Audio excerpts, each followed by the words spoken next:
Halo guys, sekarang saya berada di tempat pembuangan sampah akhir Kota Banda Aceh. Di sini sampah-sampah dari rumah-rumah kita dikumpulkan.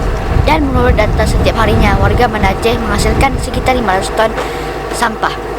Dan tentunya di dalamnya banyak terdapat sampah plastik. Sampah plastik butuh 50 sampai 100 tahun untuk mengurai. Telah banyak himbauan dan aturan tentang penguraian penggunaan plastik yang dilakukan pemerintah, namun hasilnya masih belum terlihat sehingga sekarang. Memperhatikan kan?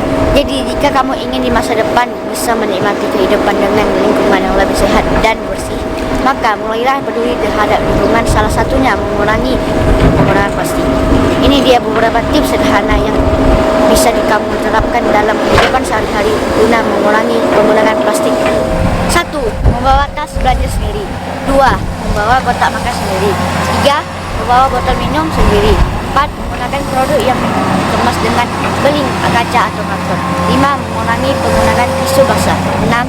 Tidak lagi menggunakan sedotan untuk minuman. 7. Belajar cara daur ulang sampah plastik. Nah, itu beberapa tipsnya. Seperti tidak sulit kalau kita sudah benar-benar peduli. Jadi hal pertama yang kita perlukan dan mulai belajar untuk peduli terhadap lingkungan. Jangan ditunda. Ayo mulai dari sekarang. Gas!